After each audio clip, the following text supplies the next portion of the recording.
Welcome to StoryTalk, a roundtable discussion of a single story at a time. I'm your host, Matthew Schmidt, alongside Ingrid Wenzler. Hey there. And Adam al-Sirgany. Hey. Today we'll be looking at No More Than a Bubble from Jamel Brinkley's 2018 collection, A Lucky Man. Jamel Brinkley's No More Than a Bubble follows Ben and Claudius over the period of one Brooklyn night. They crash a party and meet Naomi and Sybil, two college graduates more versed in worldly ways than their combined sophomore year at Harvard experiences understand. Ben's familial issues and his relationship to Claudius serve as backdrop to a night Ben, the narrator, can never shake. The divorce of Ben's parents, Leo and Doreen, affect his maturation and desires over time. Ben narrates the story many years after it has happened, looking back on what the evening and ensuing years have reaped. Anything you two would like to add to that? No, I think that pretty well covers it for me. Yeah, I think one thing I really admire about Brinkley in this story in particular is how simple the frame is, right? It's just two college-age dudes who are trying to get laid, and he manages to get so much out of that fairly simple framework. And I'm sure we're going to get into the many things that he gets into. Oh, definitely. Yeah, well, let's start out with the party that they go to. It's said that it is a singles party, and everyone there wears name tags, right? One of the descriptions that caught my eye is, quote, "The thick snack of a girl whose shape made you work your jaws had placed hers," meaning the name tag, "cleverly, as both convenience and a joke meant to shame. Hello," her ass told us. "My name is Sybil." End quote. How do you parse this description and idea of Sybil as prophetess, fortune teller within the framework of the story? Yeah, I mean, I think it sort of works in several ways, right? Like, the story makes really interesting use of language throughout, and this is a good example of it, right? Like, it's the play on the idea of a thick snack that then gets re-elaborated through the idea of jaw movement, right?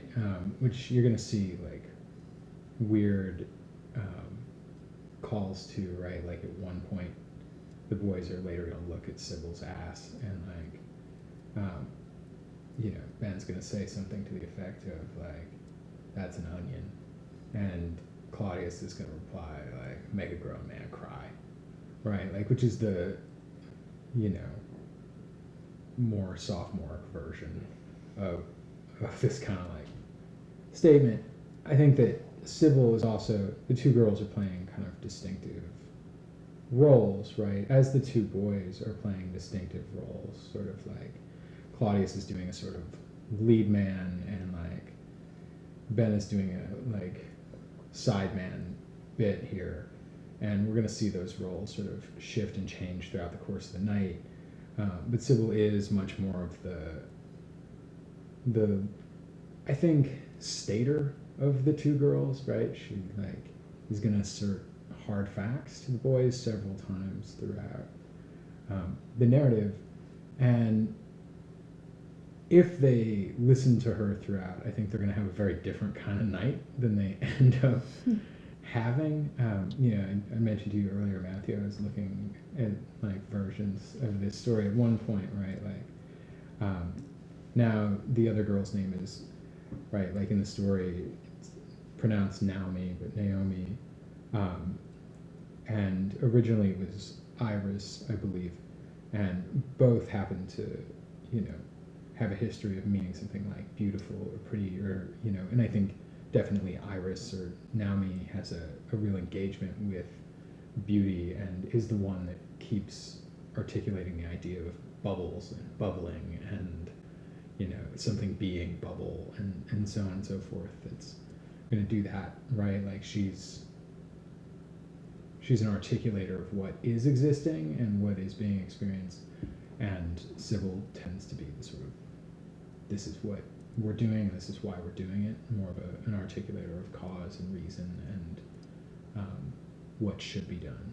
I think that's how that works for me, but maybe you experience it a little differently. Yeah, no, I think that's well put. Like you thinking about like the thick snack of a girl whose shape made you work your jaws. I think of that as being fairly like playful linguistically and literal, and I mean the kind of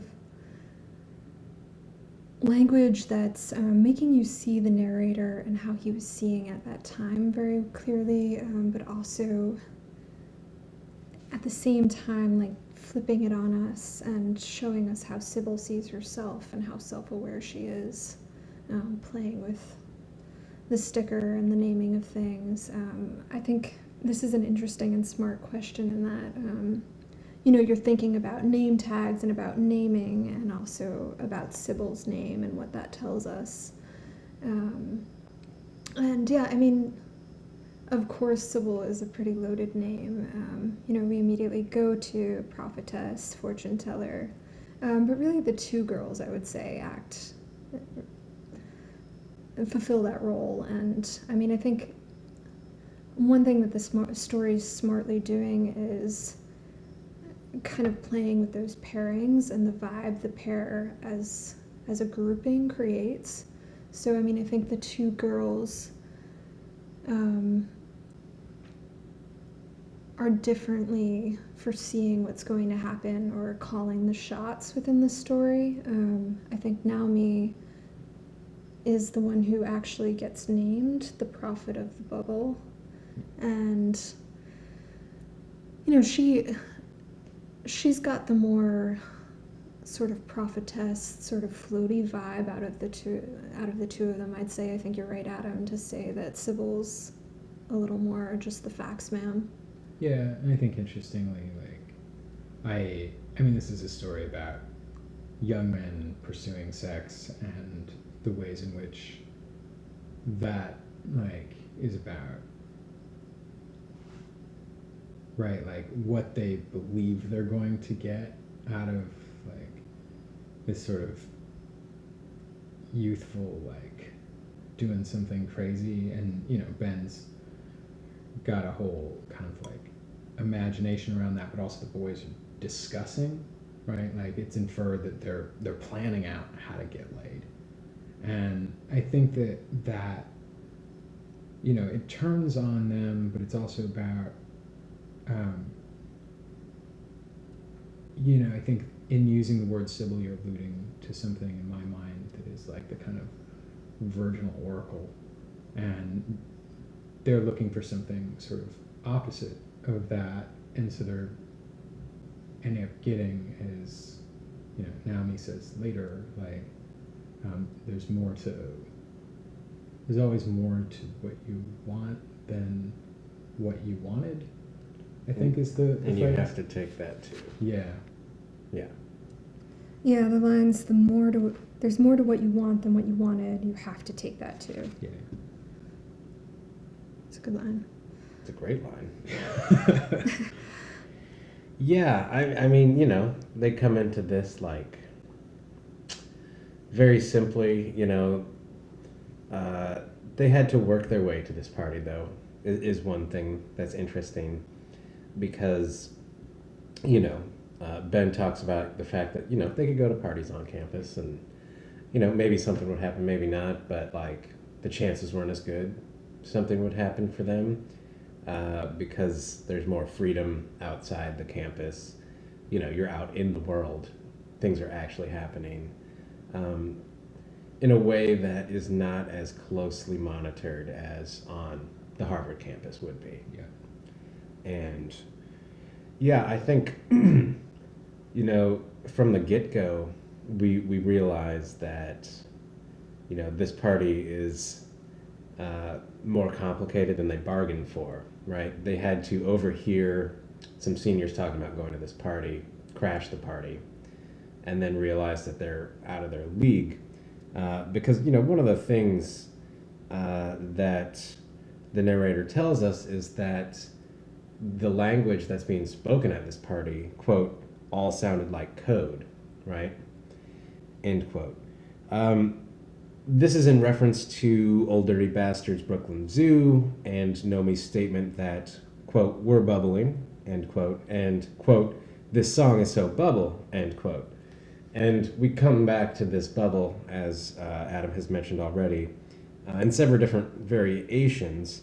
But I think it imbues the narrative with both uncertainty and mysticism in a certain way. It speaks to the boys' inexperience in the adult world. What else does this code that is going on throughout the book, through the conversations and so forth, unlock in the story or the characters? Yeah, I think that's a brilliant question. I think it does draw out the sort of tension between the girls and the boys, those pairings that I was talking about nicely, in that the girls are speaking their own kind of language, which gets articulated in different ways throughout this story, and the boys theirs. As you said, Adam, like the boys are plotting, they're thinking about how the kinds of stories they tell are going to be received, they're thinking about how to get laid. And the girls are breathing gibberish to each other. They're speaking about bubbles. They have a different kind of language between them that I think extends to touch as well. The way they're touching each other is described as kind of like a playing with fire early on. So a couple moments that like struck me just to sort of like make this a little clearer is their words were completely meaningless. It was a toast to nonsense.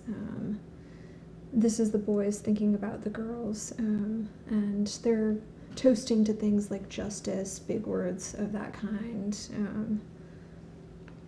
But I mean, I think the coding is a lot about like a general breakdown or confusion around communication, but also the way that communication, like in these pairings, can be deeper and coded. There's another moment where Naomi is joking about being Jewish and about it being around Yom Kippur, the Day of Atonement, and she's sort of assuming that identity, and Claudius and Ben laugh, though neither of them really know what was funny about it. So like there are moments like that as well where, I mean, it's really evident that something's happening that one group is privy to that the other group isn't. Yeah, I think that I keep coming back to the notion you mentioned, Matthew,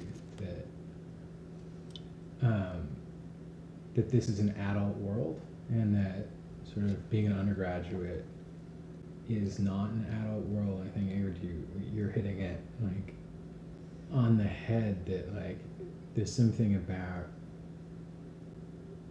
not only the like larger adult world that these two boys don't understand, but that, you know, there's intimacies between any given two people that is always hard to understand, right? Like Naomi and Sybil are, I mean, they're like, no one's gonna be able to see this, but my big air quotes, right? Like they're adults, but they're in that weird adult place where they're just out of college, and they're young, and they understand a certain sense of their sexual power in the world, right? They're taunting the boys a little bit in the ways they grab and talk about each other's bodies, as well as just whispering and communicating through touches. And I think for these boys who are they're trying to be heteronormative in this moment, although I hope we get to some of the kind of questions that come up around the homoerotic nature of what they get involved in later on. And I think for that reason, among many others, they're not in that much physical contact, and they're also, based on what you do hear them talking about, there's an intimacy between them, but because of the sort of fixation on like having sex and pursuing women, they're not always communicating about the details of their lives. Although you do get early on that Claudius knows that Ben's sort of like in need of something, right? Like, and we don't know how that conversation went, what got said between them. I think, like, in my own early 20s, I probably would have just been like moody around a house until somebody asked me if I wanted to get a beer or something, right? Like, I don't know all the details that like Claudius knows about Ben or doesn't know about Ben, and as readers we're extra privy to that. But right, like Ben and Claudius both think about Ben's ability to speak a little Italian because his father was Italian as a way to pick up women, right? As a kind of sexual thing, which is a caricature of what it is to be Italian. But they're also both, right, Ben notes early on that he's not sure if they're into girls with curves or if part of that is a desire to be seen as black men. And I think there's a lot of code that Ben's coming to understand about the way blackness is talked about, the way his father, who is Italian and white, views his mother and objectifies his mother, even as he might think that that's a purely good thing because he's excited about, his mother as a sexual being and because he has a black son. I think that that's going to like come throughout the story, and some of that coding is a way of how do I access being black while also comprehending my individual experience, right? Growing up with this father, in fact, staying with this father in lieu of my mother who doesn't understand how much my father loves her. I think that tension's going to get really big. Yeah. Yeah, I think quickly I want to add, we didn't talk much about We're Bubbling, this song is so bubble, and I mean, the ways in which, the girls are described as speaking in gibberish and in code and as being sophisticated in certain ways and mystical in certain ways, but they're also very directly doing this odd thing. They have this word between them they're using in different ways, as this song is so bubble, we're bubbling, can you get us something with bubbles, but like they're playing with bubbling, and I think that does something interesting in that it fits the story's affect immediately. There's an atmosphere of magic that comes up with the boys first. They're drinking magic brew, but we want to know immediately as readers what bubble means to the girls, and that develops slowly over time. We start to understand that bubbling can be getting whiskey, but then that gets developed over time to a language around beauty that Naomi in particular seems a little like fixated on and proud of. She describes it as being kind of akin to a Japanese phrase that I'm not sure of how to pronounce. I don't have any Japanese, so forgive me. It's mono no aware, or aware, which is a sensitivity to things as articulated by the story. I actually Wikipedia'd it too, and I think the story nicely nudges at this too. It's a sensitivity to like objects and things around us, but specifically impermanence. So Naomi talks a little bit about that. That's a code that sort of weaves its way through the story and touches on all different kinds of events within the story. I think another kind of code that comes up very directly is chivalry. The way the boys do try to be gentlemen to the women in their way. They're walking them home, they're trying to lay on them, but trying to do the right thing. And, there's an awareness of that among the girls, among the boys. And I don't know if you want to say more about that. I don't know that I have Yeah. thoughts on it other than, you know, it's a code I noticed. Yeah, I mean, it's definitely motivated chivalry. And I think that's, but I think also while we're listing things that we've, you know, missed in that discussion, right? Like, you note that like some of this builds early on around this old dirty bastard song, right? Mhm, Like, mhm. which I think really brilliantly gets set up as one is a great tune, but it's like, you know, I was thinking about this today as we were listening to it before we started recording, and that I mean, one within I think especially musical communities, um, there get to be languages in the way that you talk about something that is hard to talk about, and you know, like the kind of language around jazz, in particular, the language around rap, um, as well, and then like rap on top of that is such a language focused art form, that, you know, maybe particularly in the 90s, but that might be an overstatement.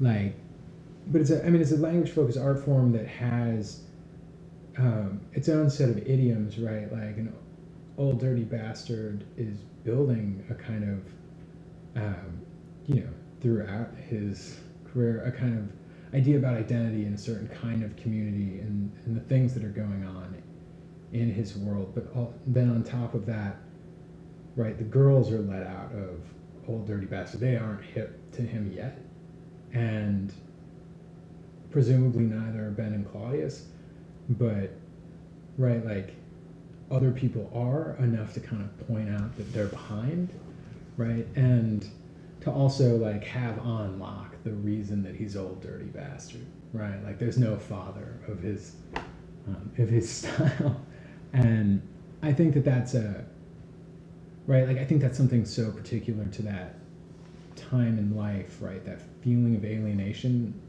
from something that you ought to know because there's this community presence around it. I think music does something special in all those ways about it, and rap in this setting does something particular with that, about not knowing a language that's your own language and not knowing how to access it and liking how it works, and like, you know, like not knowing how to deal with like this little repeated piano riff that also has like all this crazy shit on top of it.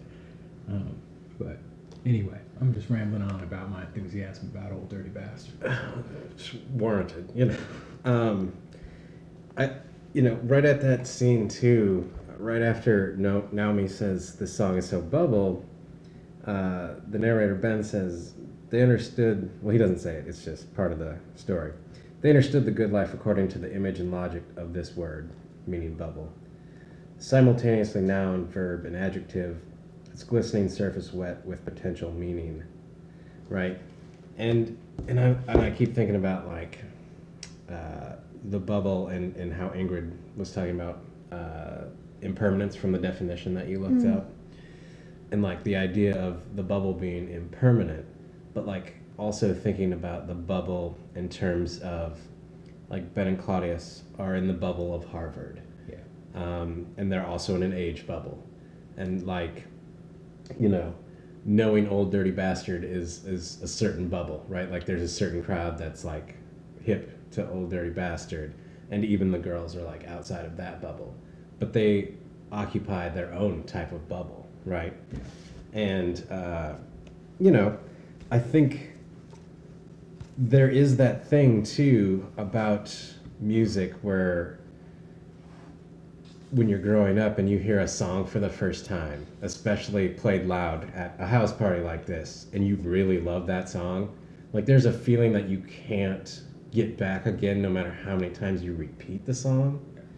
And so like I think that speaks to like the experience that this particular night has on Ben, and that like it's like that time when he went out and did the thing that his father advises him to do, right? Which is to experience crazy, angry, passionate women once and then marry a fat girl and make a dull life, right? His father literally tells him to do this one morning when they're getting drunk together. And his father, Leo, claims it's the only way to be happy. Ben says he believed it at the time. And this is shortly after the divorce, so maybe he's got some misgivings with his mother at the moment. They are drinking, we don't know how much he's actually believing this. But, all of these things meet at a certain time. And so that's like when things happen, particularly in young lives, right? The crossroads where multiple very serious events happen and you're let out into the world and make decisions, right? Ben's family issues in conjunction with the party and the girls that they meet at the party calls into question individual satiety, right? How do you see the story grapple with this idea? Yeah, goddamn. This is a good question, and it's a big question. It's a horrifying question, and it's a big question about the story because, to be sated with your life is so impossible, and I think that because anytime you do that, when you're asking that question, and you're asking okay, how am I looking back, right? What things am I going to cherry pick? And when you're at this particular age, right? When I think most people are at this particular age, which happens to be the age that Faulkner, or it's within the age range that Faulkner thinks of as the hardest to write, because the people who are living it are less interesting to others than they think they are. And I think that's part of why it's important that in some ways all of this is just a big letdown for everybody involved. But that I think one reason that people at that time in life, right, you're late teens or early 20s, feel like it's such a big deal is they're kind of let into a new bubble, and it feels big and dangerous, and people are trying things and their hormones are going nuts. And so you're right, the assumption Ben's father is making is that at some point you're going to marry and this is going to be very permanent, and you're going to have this day in day out stable life, and that somehow I think he thinks that what went wrong in his own marriage is that he was too passionate for his wife, and his wife was crazy and passionate but couldn't handle his passion and was jealous of him drinking and flirting with her sisters, and inviting young interesting people and pulling out a special bottle of wine to keep the party going at the end of the night. And and I think he's assuming also that what you do is you would look back at those individual moments, right? This crazy time I got laid, and go I lived that, and it was so good, it was so sad, and somehow you'd exactly what you were pointing to, that you somehow could look back at that and not chase the dragon about it, and say okay, well, that was the best sex of my life, I'm glad that happened one time very quickly while I was drunk, and I never did it again, right? And in fact, also that you could do that without objectifying the people and the places and the things that would give you those moments of wild passion that would somehow be meaning, while the rest of your boring ass life but nevertheless comfortable life carried on. And I think he's just wrong about all of that. And in so many ways, and Ben's finding that out, right? He's got his one condom, he's going to do the thing that his father gave him while they're drinking in the morning for some reason. And, just getting trashed with your dad, talking about the one lay that's going to be the lay to look back on, and ta-da. And I think, of course, that's ridiculous, and Ben's now got to face these real women who are not just sex objects, right? They're real people who have real ideas and real feelings, and maybe they're talking some bullshit about this bubble concept, and maybe Naomi went went to Japan or somewhere else on her study abroad and like got this like half-assed bubble concept, but it is forming for her, right? Like, and that's the way that like intellect does form, right? Like you have some half-formed bullshit idea that you haven't quite gotten together that ends up being through that process of thought and communication, like some real depth and real meaning, and that's actually how you would frame something like, you know, a satisfactory life is to look back and have depth and meaning about it, not just like, you know, slowly creating a bigger and bigger fish story about like a one night stand that was really wild and the orgasm like blew her through the roof or something, right? Like, yeah, I think that's how that story is dealing with it. It's telling you that narrative of how he realizes that like the reductio ad absurdum of all of this is utter and complete shit, but he's like hitched his horse to his father's utter and complete shit because his father is charismatic and because his father seems on the surface level to be in the right somehow. I'm going to put the carriage before the horse for a second. So the boys end up playing as a way to like kind of hook and lure the women a shame game. Sometimes I like to think about what a story is about in one word. I had a film teacher in college who used to do that, and I mean, the beautiful thing about that as a game at the beginning of the class is we were always wrong, and she always knew what the movie was about. If we thought it was about love, she thought it was about war. If we thought it was about war, it was shame. This story for me is mainly about shame.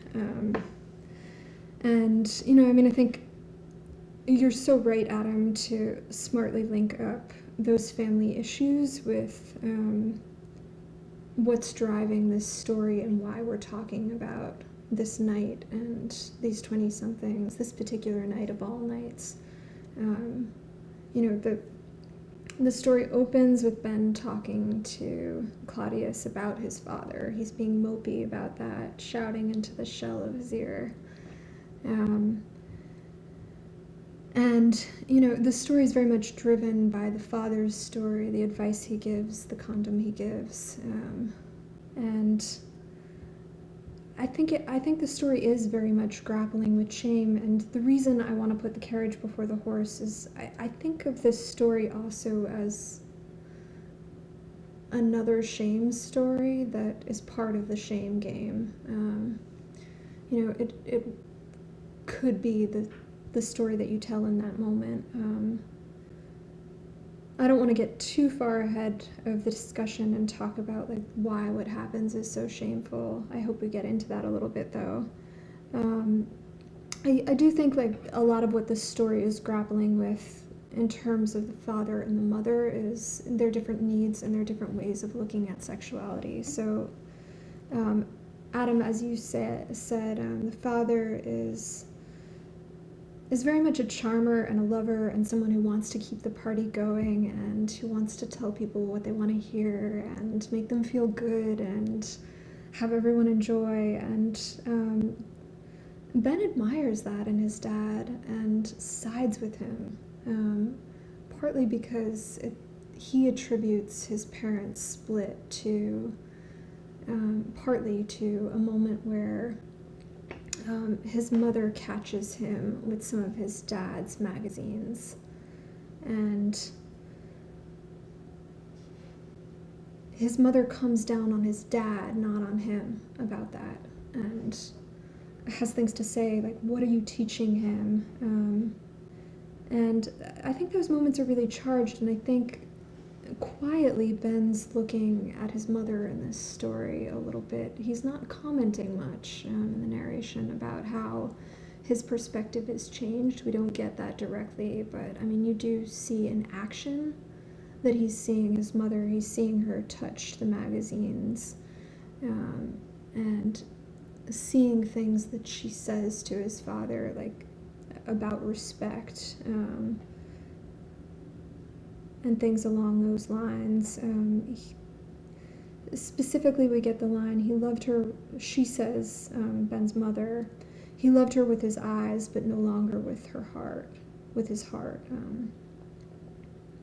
So, I mean, I think some of what Ben sees in his father is desire and that being okay and not being shamed in that moment of looking at the magazines, feeling accepted by his father, feeling permissed,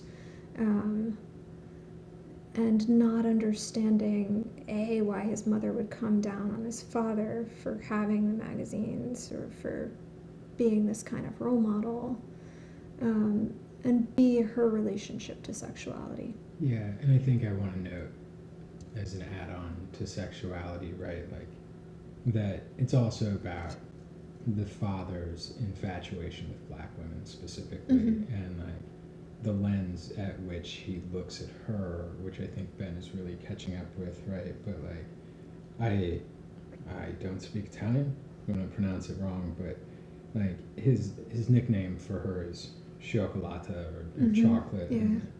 and she keeps a little bit of sweetness or agridulce, right? Like that, which is Yeah, that right, translates as bittersweet.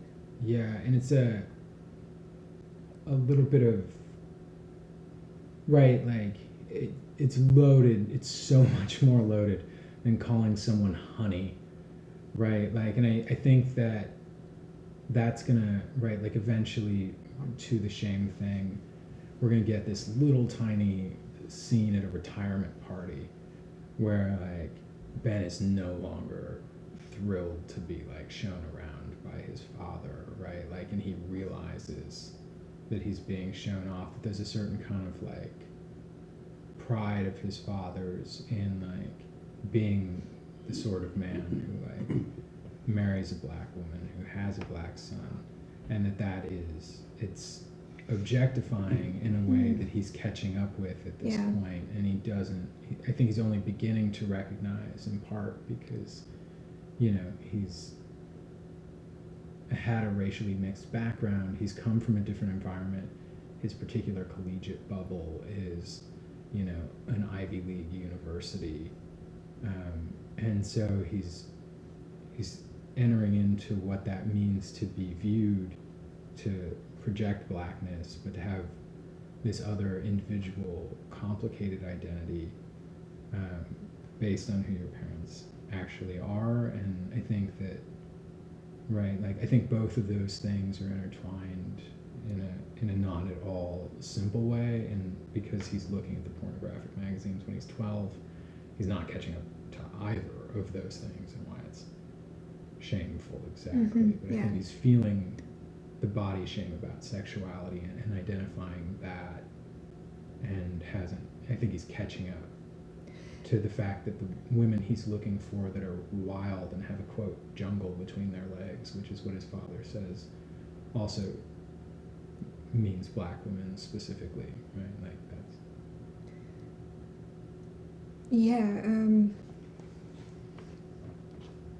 I think I love how you put that, catching up, because I think the perspective in this story is really careful, and I think one of the things that I'm most impressed with, and that I find the narrator aware and reliable, but I think the level of restraint is extreme. He's trying to keep us in that moment of the party and to not get too far ahead of himself and to not tell us too much how that perspective has changed over time, but to let us see it through action. And I think it works incredibly. oh yeah.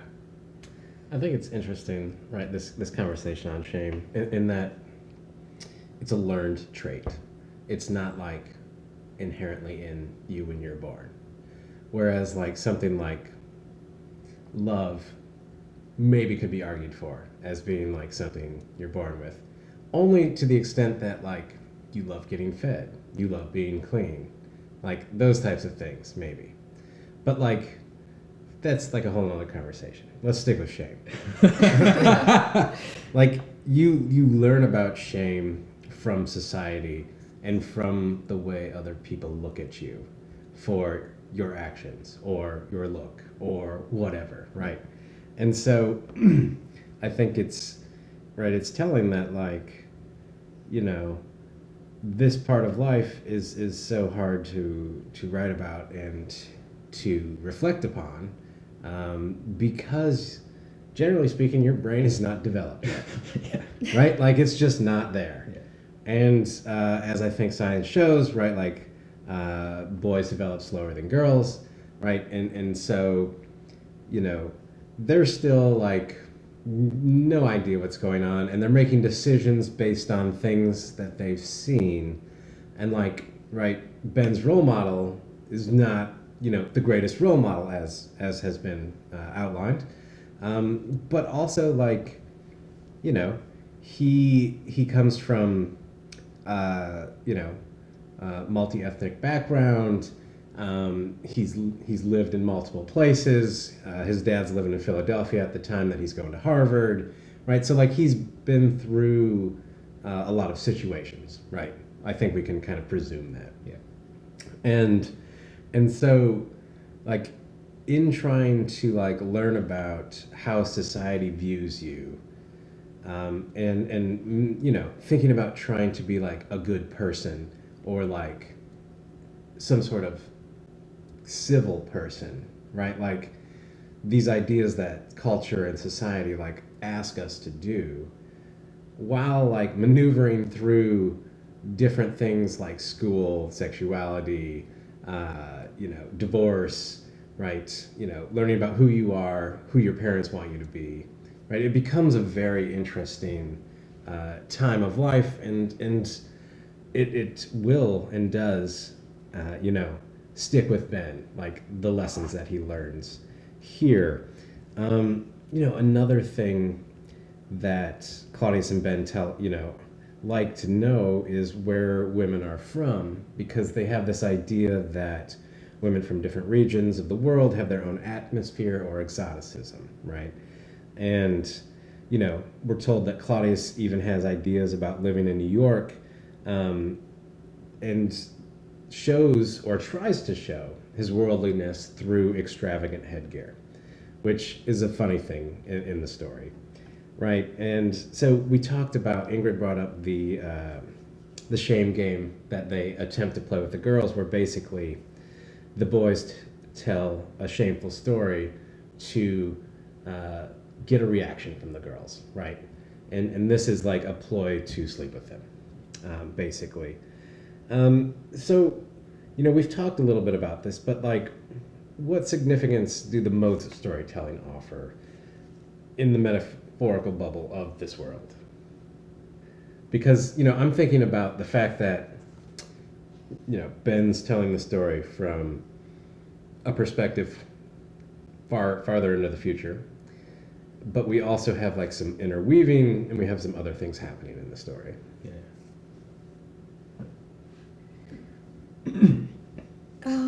Well, I think we see the different kinds of stories that the two characters tell, and those two different stories are telling. So Claudius tells a story about working out in his bedroom and knowing that an old woman is watching him and performing for her, as a way to kind of taunt her, I suppose. And finally, trying to convince his girlfriend at the time to like put on a sex show for the old woman, again to kind of taunt her. And finally what he does is, his girlfriend's not into it. He says that he thinks she's too innocent or something, and he ends up masturbating in front of the old woman, and that scares her off, or satisfies her. Hard to say. So I mean, I look at his storytelling as the kind of strategic storytelling that is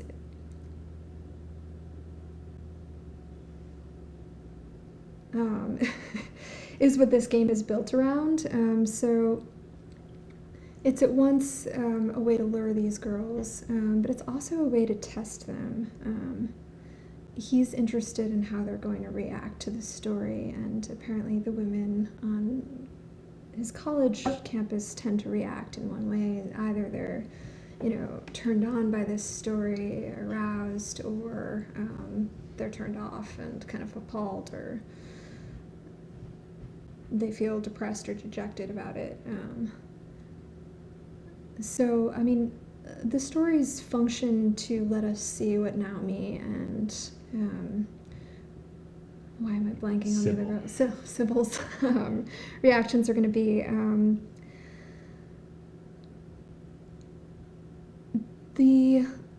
The storytelling, the boys describe the storytelling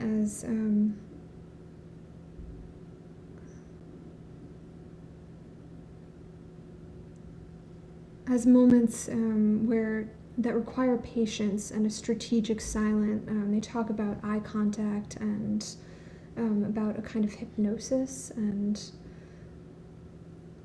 a way to lure women that way.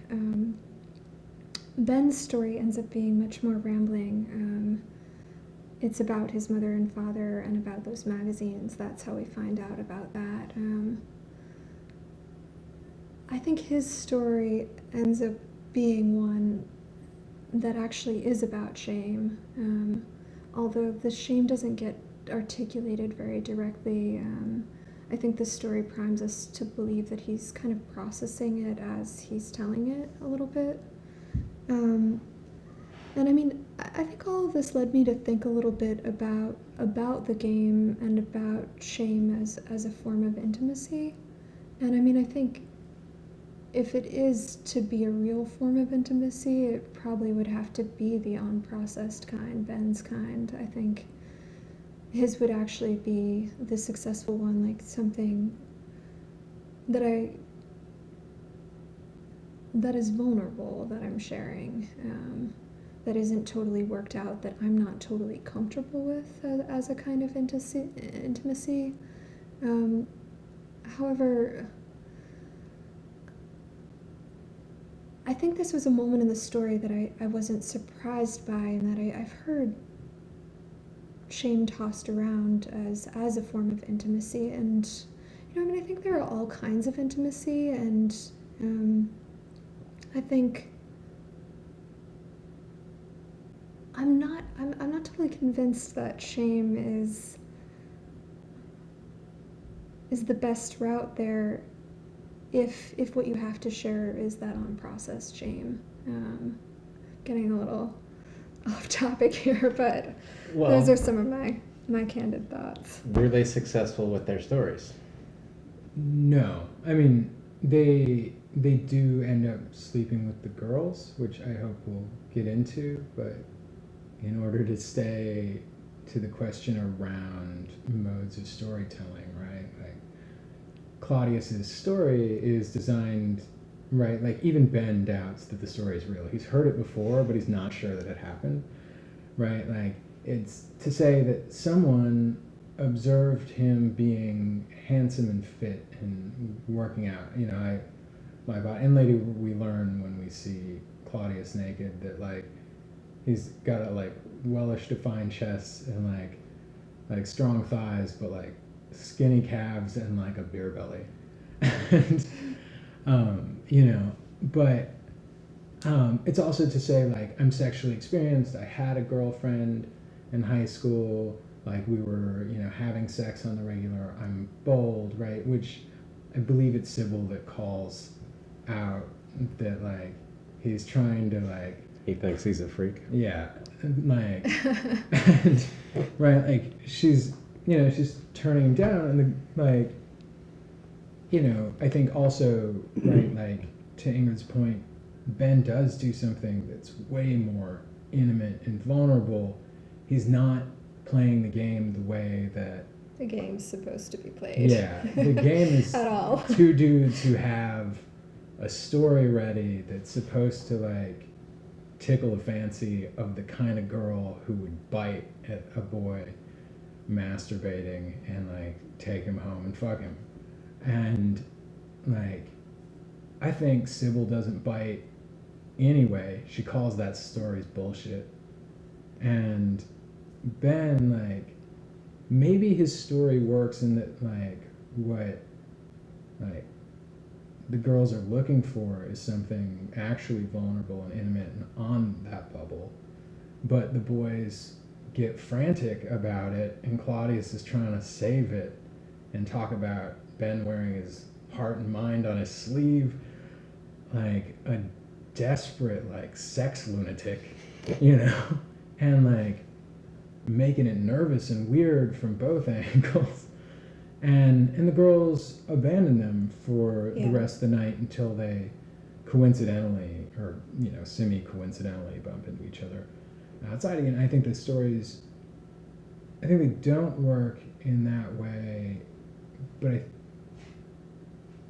I think that like that structure gives us and gives the girls insight into who these boys are, who they like want to be viewed as, who they'd like to, which is, I think it speaks not only to that age, like maybe more intensely to that age than like now, but like I still want you to think of me as pretty and talented and so on and so forth. And don't we all, right? Like, but the particular ways in which they're thinking about that at that time get explicated through the stories. So I think, Jamel Brinkley is fucking killing it. But I think those two, are learning about themselves and their own idiosyncrasies. Yeah. Yeah, and I think one last thing to add there. I mean, I think some of why I'm not sold by the game, but also by shame as always being an intimacy is that, I mean, I think what a real intimacy in that moment would look like is, sharing like what's most on your mind or something of who you are. And if shame is the most direct way to that, then by all means. I think in a way, Naomi, as much as she's on some kind of pseudo-profound ideas around philosophy and beauty, seems to be sharing like what she's kind of built her immediate world around at that time. Yeah. And I'm sure she's aware of the exoticism around that too. These girls are fairly aware, but I think that seems more like a more successful approach for this age group. Yeah. So the second half of the story follows the boys home with the girls. And as we kind of hinted at, it's kind of an accident. Maybe, maybe not. Hard to say. I think, there could be arguments made. Yeah. There's real blood. But there is real blood. The boys come outside. The girls are trying to bike off, but they're so messed up. Naomi falls down and skins her arm and her leg, and the boys rush to help and like walk their bikes home and like check on them, and like the girls allow them to. And so there are a lot of things that await the boys down this road. They encounter a stray cur. There is some violence. There is some sex.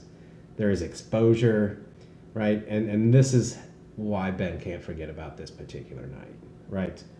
I want to know what your thoughts are on the primal nature of their experience.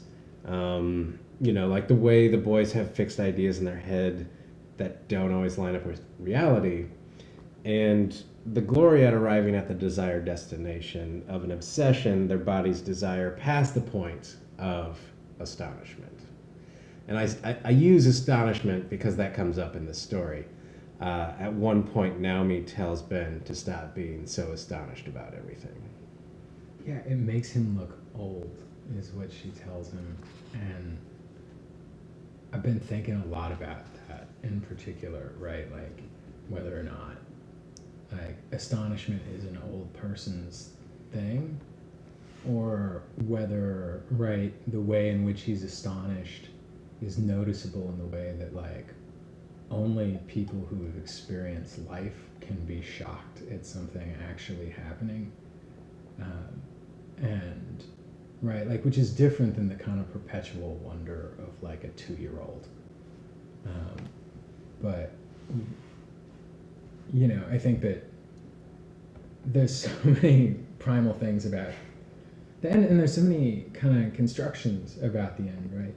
Like, as you know, the girls, like, Naomi kind of crashes her bike and the boys come and help, and or they're, you know, helping in the way that anyone helps someone get up off of a bike, right? Like,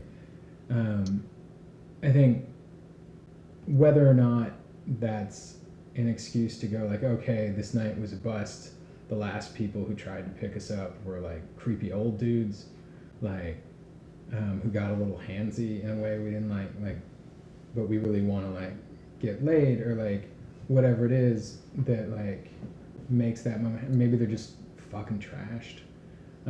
Like, doesn't matter, right? Like, there is there is real blood, right? Like, but Nami, whether it's her philosophy or like she's trying to really ride with the moment, right? Like, goes out and like tries to touch Ben with the blood, which I think is so like interesting. There's something at once, right, like so visceral about your insides coming out, but like also, right, like we're somewhere in the like mid 90s. Like, I think anytime sex and blood comes up, I always think about AIDS, and all the other diseases that you can get out there. Wear a condom, you know. But I'm sidebar PSA. I'm also gaining PSA. Yeah. I think like there's something, right, like of the things the girls can plan, right, like the maybe rabid dog sort of popping out while Ben's trying to like go directly to sex by like asking Naomi if she's ever had sex in the grass, right? Like, the girls notably fuck that motherfucker up, and by kicking the dog to death, which I have a lot of feelings about, but then immediately go to, right, that kind of adrenaline energy to like making out, right? Like, there's something, right, they do have sex, but the girls give the boys love drugs, which, you know, I kind of assume is ecstasy or something, but maybe not, right? Like, and then they take a bath, right?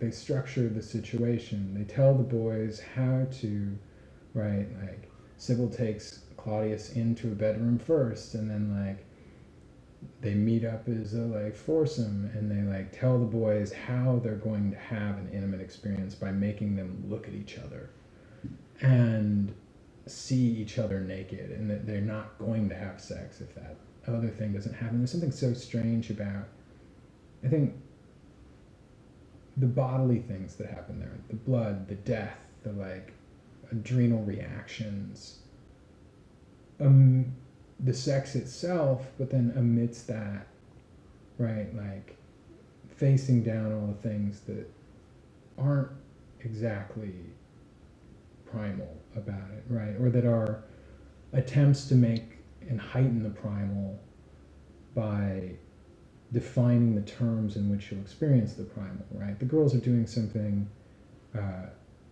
significantly less offensive than what the boys are doing, but they are trying to have their sexual experiences in the way that the boys are having their sexual experiences, right? They're trying to imagine how the situation should happen, what that intimacy would look like, right? Like, what all of those things should feel like, and then you're going to find something unknown about it. And I think like anybody who's done drugs in a situation that like is overly structured like that knows that there's something like horrifyingly not like majestic and like otherworldly about it all the time, right? Like the desperation of that need to make it be right almost always ruins the just moment-to-moment thing that is being alive in an insane moment, like watching someone kick a dog to death. Yeah, I think in terms of, I think first of all, that's a good, quick summary of what happens. The language is rich, and there's a lot that happens quickly.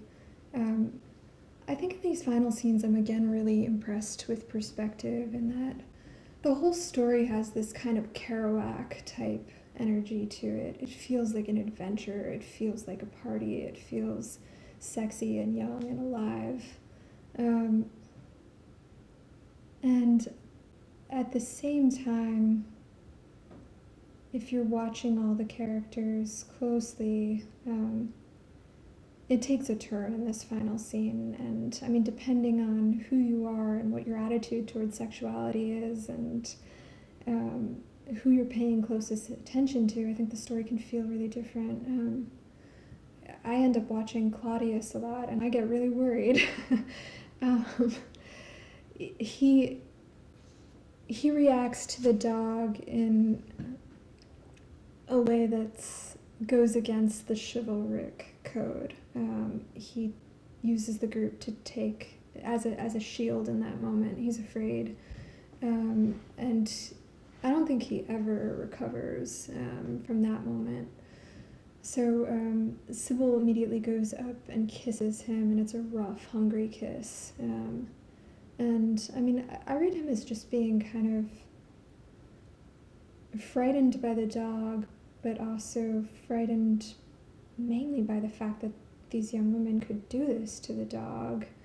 And, you know, I'm at once understanding the way that, like, something as frightening and that could be arousing for one person and horrifying for another person.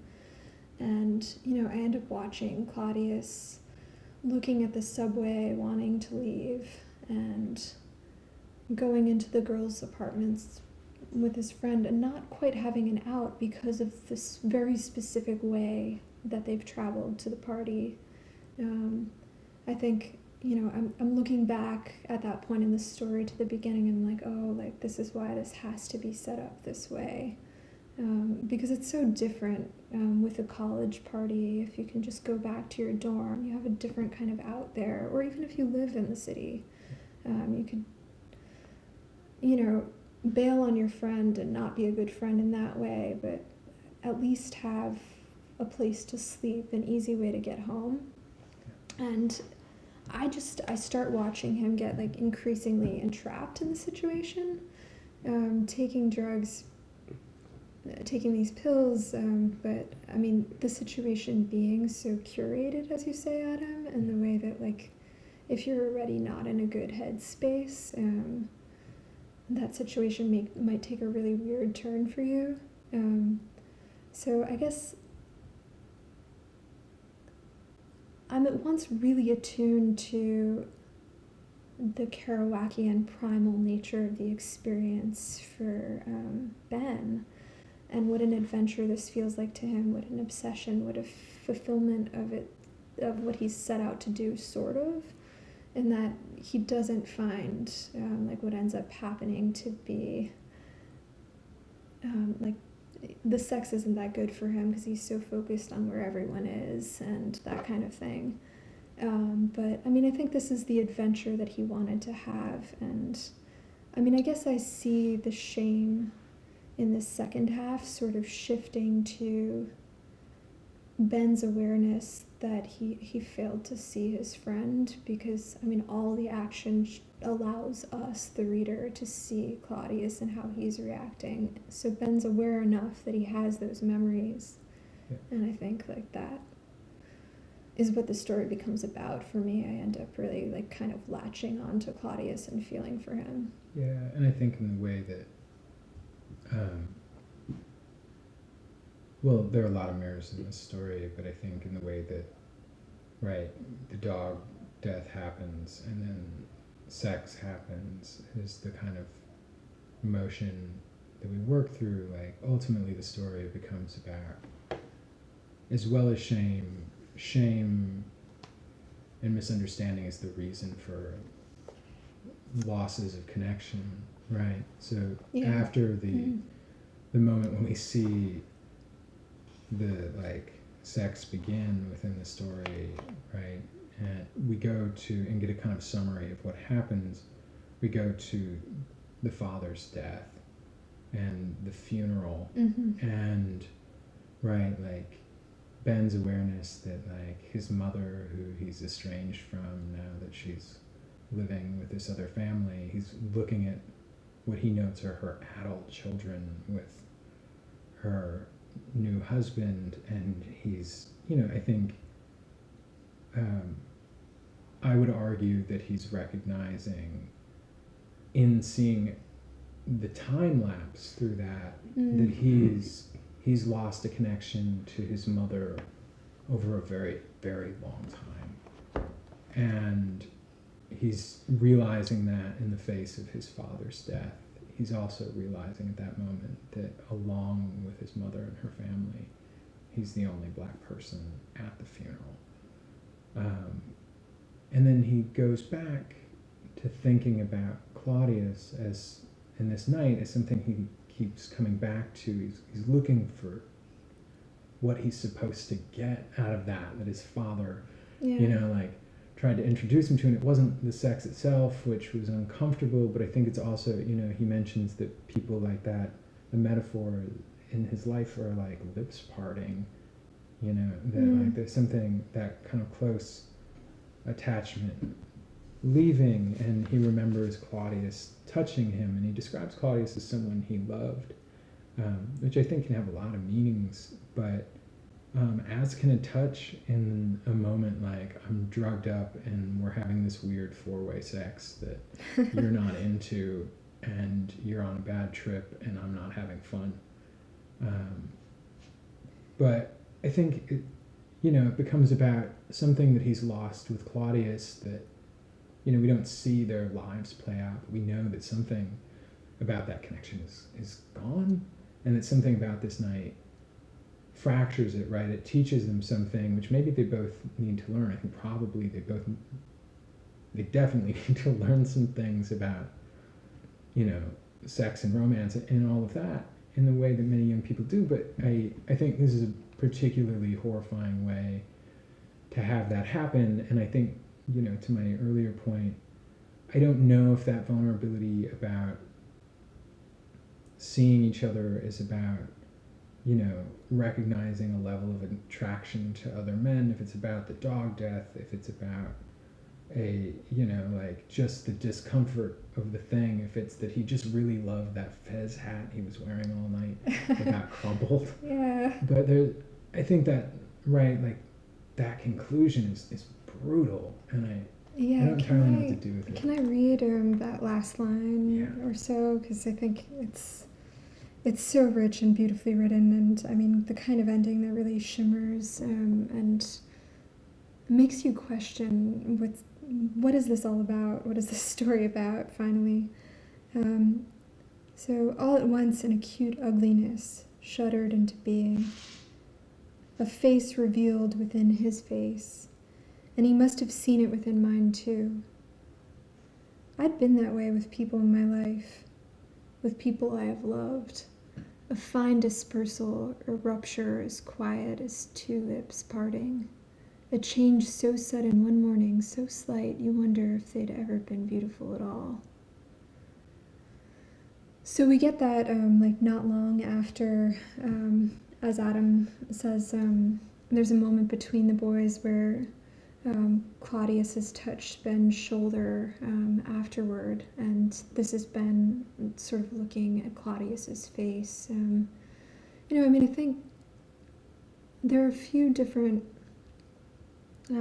sort of threads that drive the story forward, and I think one is this Japanese concept of beauty and the transience of things, and sort of that as a way of living. I think Ben is very much grappling with his father's way of being and the goodness in that, the goodness of being able to engage all the people around you and ride a night to its particular end. And I think Ben's character really captures what works about that, and what doesn't.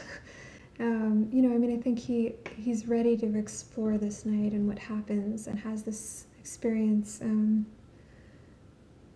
I think,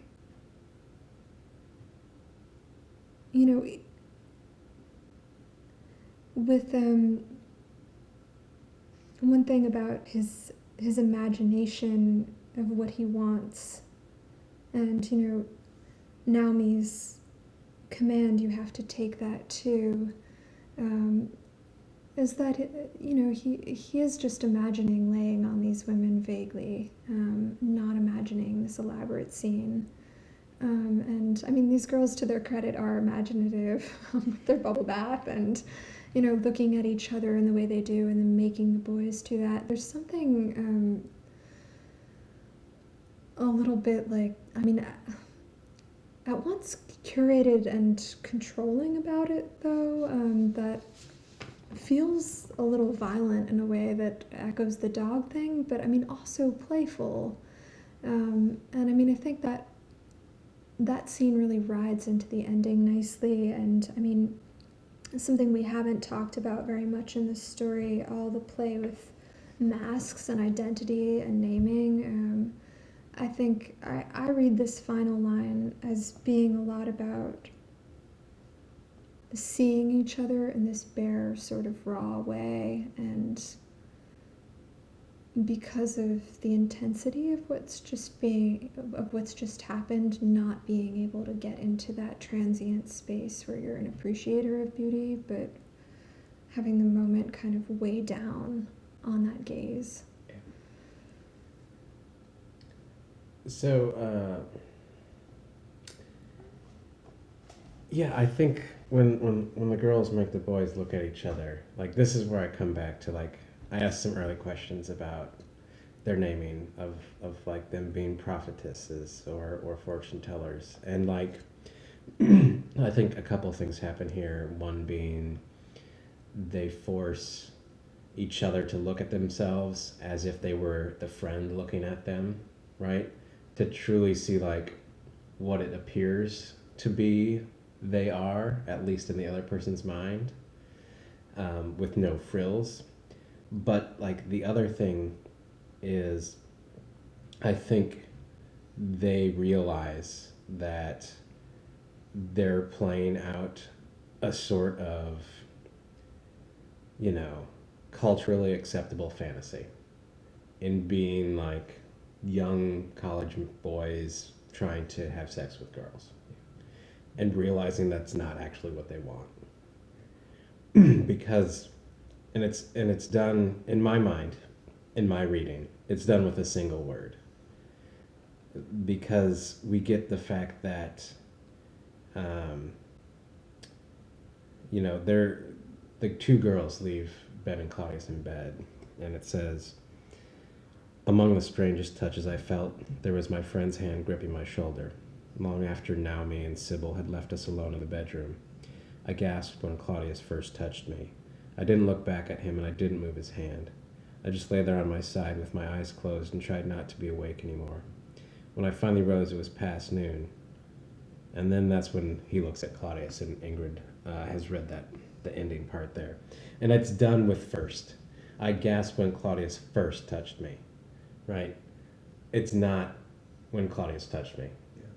And that like is the brilliant move in that particular sentence. That's so simple that you might read over on your first run through. And, this is like the boys actually like thinking about and questioning their sexuality, and wondering like what it is that they actually want.